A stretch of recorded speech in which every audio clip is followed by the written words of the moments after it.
다 같이 사도신경 하심으로 신앙 고백하도록 하겠습니다. 전능하사 천지를 만드신 하나님 아버지를 내가 믿사오며 그 외아들 우리 주 예수 그리스도를 믿사오니 이는 성령으로 잉태하사 동정녀 마리아에게 나시고 본디오 빌라도에게 고난을 받으사 십자가에 못 박혀 죽으시고 장사한 지 사흘 만에 죽은 자 가운데서 다시 살아나시며 하늘에 오르사 전능하신 하나님 우편에 앉아 계시다가 저리로서 산자와 죽은 자를 심판하러 오시리라. 성령을 믿사오며 거룩한 공예와 성도가 서로 교통하는 것과 죄를 사하여 주시는 것과 몸이 다시 사는 것과 영원히 사는 것을 믿사옵나이다. 아멘.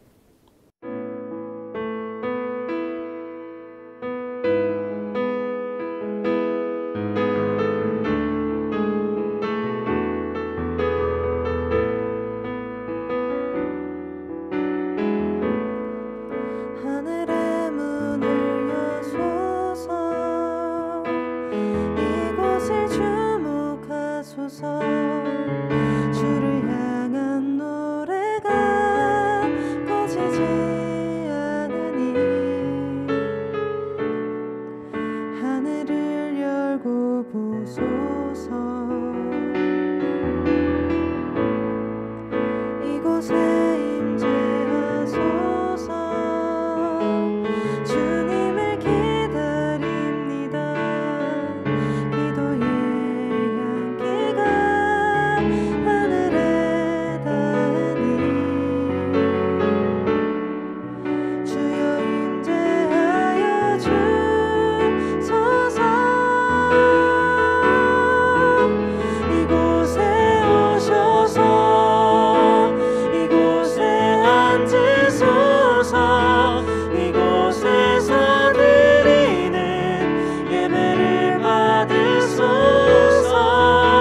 주님의 이름이니 주님의 이름만이 오직 주의 이름만 이곳에 있습니다.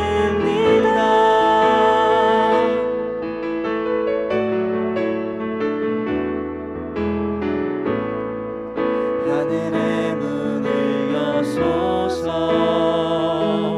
이곳을 주목하소서. 주를 향한 노래가 꺼지지 않으니 하늘을 열고 보소서. 이곳에 임재하소서. 주님을 기다립니다. 기도의 향기가 하늘에 닿으니 주여 임재하여 주소서. 이곳에 오셔서 이곳에 앉으소서. 이곳에서 드리는 예배를 받으소서. 주님의 이름이 주님의 이름만이 오직 주의 이름만 이곳에 있습니다. 이곳에 오셔서 이곳에 앉으소서. 이곳에서 드리는 예배를 받으소서. 주님의 이름이 주님의 이름만이 오직 주의 이름만 이곳에 있습니다.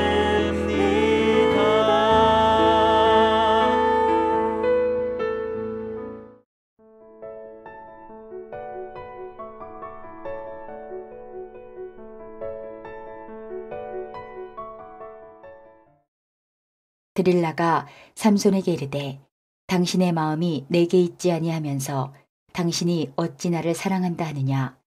당신이 이로써 3번이나 나를 희롱하고 당신의 큰 힘이 무엇으로 말미암아 생기는지를 내게 말하지 아니하였도다 하며 날마다 그 말로 그를 재촉하여 조르매 삼손의 마음이 번뇌하여 죽을 지경이라. 삼손이 진심을 드러내어 그에게 이르되 내 머리 위에는 삭도를 대지 아니하였나니 이는 내가 모태에서부터 하나님의 나실인이 되었음이라. 만일 내 머리가 밀리면 내 힘이 내게서 떠나고 나는 약해져서 다른 사람과 같으리라 하니라. 드릴라가 삼손이 진심을 다 알려주므로 사람을 보내어 블레셋 사람들의 방백들을 불러 이르되 삼손이 내게 진심을 알려주었으니 이제 한 번만 올라오라 하니 블레셋 방백들이 손에 은을 가지고 그 여인에게로 올라오니라. 드릴라가 삼손에게 자기 무릎을 펴고 자게 하고 사람을 불러 그의 머리털 7가닥을 밀고 괴롭게 하여 본즉 그의 힘이 없어졌더라.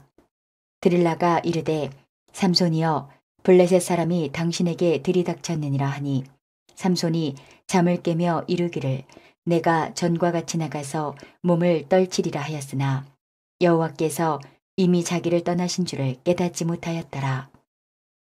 블레셋 사람들이 그를 붙잡아 그의 눈을 빼고 끌고 가사에 내려가 놋줄로 매고 그에게 옥에서 맷돌을 돌리게 하였더라. 그의 머리털이 밀린 후에 다시 자라기 시작하니라.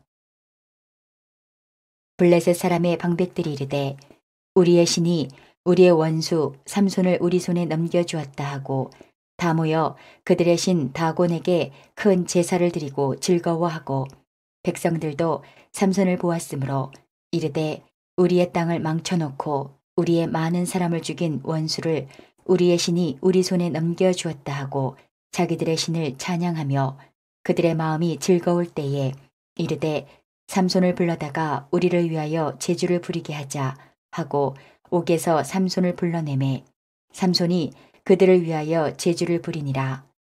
그들이 삼손을 두 기둥 사이에 세웠더니 삼손이 자기 손을 붙든 소년에게 이르되 나에게 이 집을 버틴 기둥을 찾아 그것을 의지하게 하라 하니라.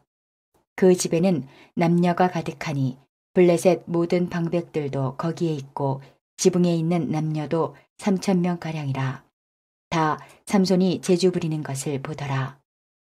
삼손이 여호와께 부르짖어 이르되 주 여호와여 구하옵나니 나를 생각하옵소서.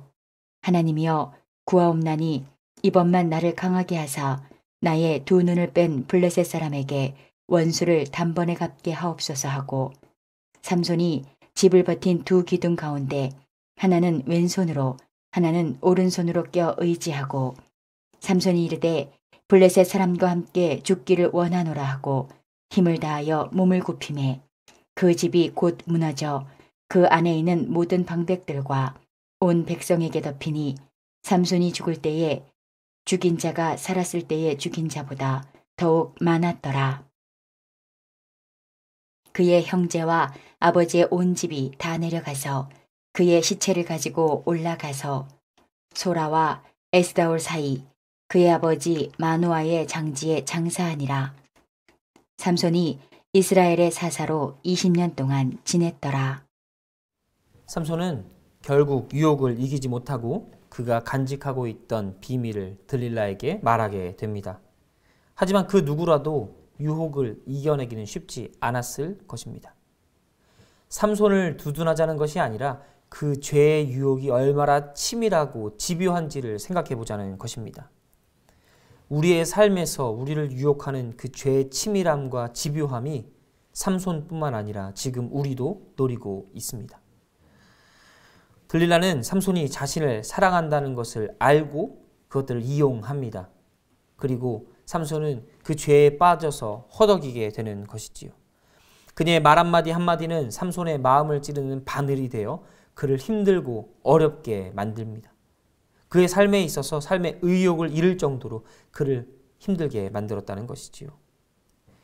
들릴라는 삼손에게 말하기를 당신이 나를 사랑하지 않으면서 어찌 나를 사랑한다고 말할 수 있냐고 말합니다. 당신의 마음이 나에게 없는데 어떻게 나를 사랑하냐고 이야기하는 것이지요. 그러면서 그녀는 집요하게 삼손에게 요구합니다. 당신의 힘이 어디서 나왔으며 당신의 약점은 무엇입니까? 이런 뻔한 의도에도 삼손은 저항하지 못하고 결국 무너지게 됩니다. 들릴라에게 있어서 필요한 것은 삼손의 사랑이 아니라 삼손의 약점, 삼손의 파멸이었습니다. 우리는 이 이야기를 들으며 최근에 이슈되었던 가스라이팅에 대해서 좀 생각해 볼 수 있습니다. 가스라이팅 사건이 어떤 사건입니까? 한 사람을 죽이는 사건, 또 그 사람을 마음대로 조종하는 사건, 사람이 사람 되지 못하게 만드는 그 사건을 우리는 기억하고 있지 않습니까?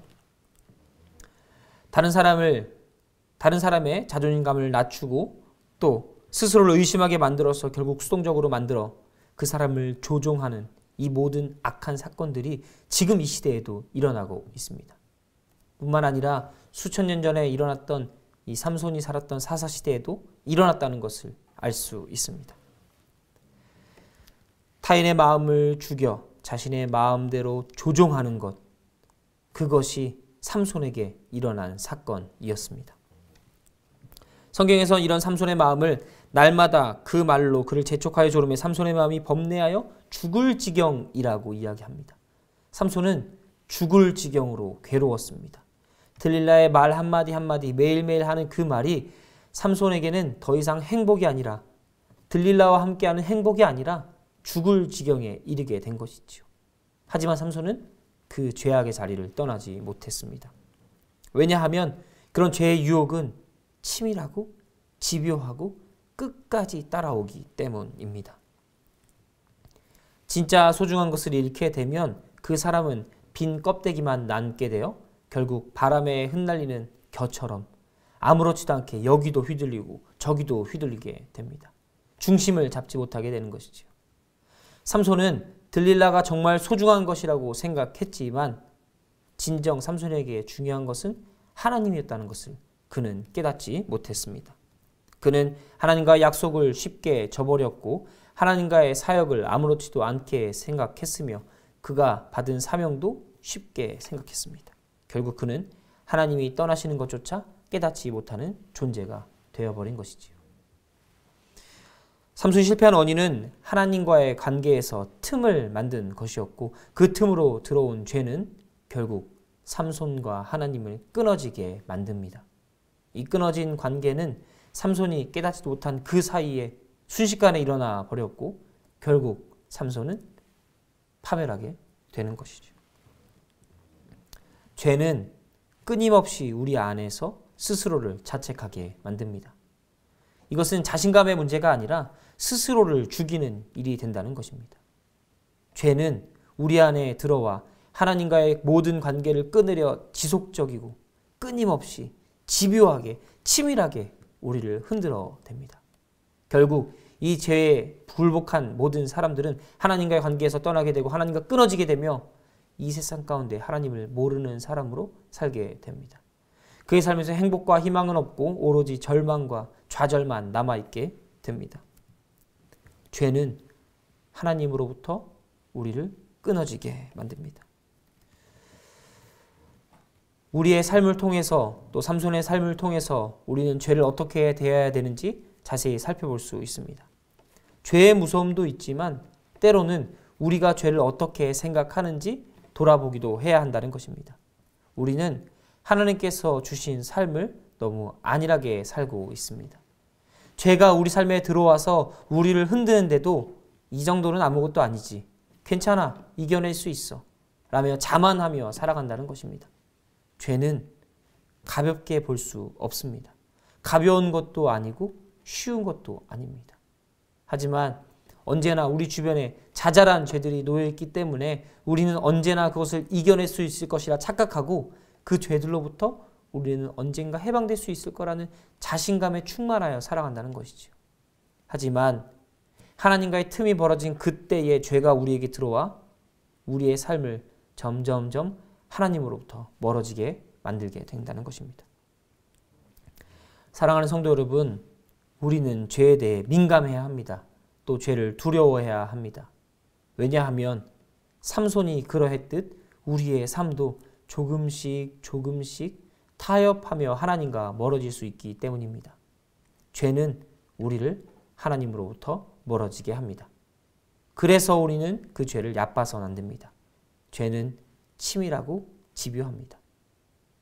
오늘도 우리의 삶에서 죄를 발견하게 된다면 그 죄를 단호히 끊어내시고 하나님께 우리의 마음을 정해 하나님을 바라보고 죄를 멀리하는 모든 성도님들 되시길 간절히 소원합니다. 기도하겠습니다.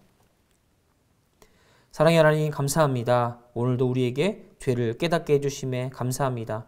우리의 삶에 언제나 죄가 널려 있지만 우리는 그것들을 아무렇지 않게 생각하고 우리의 삶에 아무런 영향 주지 않는다고 생각하지만 죄는 어느샌가 우리 속에 들어와 하나님과 멀어지게 만들고 하나님과의 관계를 끊으려 합니다. 우리가 이것들에 민감히 반응하게 하시고 하나님 안에서 죄의 무서움과 죄의 치밀함과 또 집요함에 하나님 앞에 떨어지지 않도록 우리를 붙들어 주시고 언제나 하나님께 의지함으로 죄에서 멀어지는 우리가 되게 하여 주시옵소서. 감사합니다. 사랑합니다. 예수님의 이름으로 기도드렸습니다. 아멘. 주님 가르쳐 주신 기도하겠습니다. 하늘에 계신 우리 아버지여, 이름이 거룩히 여김을 받으시오며 나라에 임하옵시며 뜻이 하늘에서 이룬 것 같이 땅에서도 이루어지이다.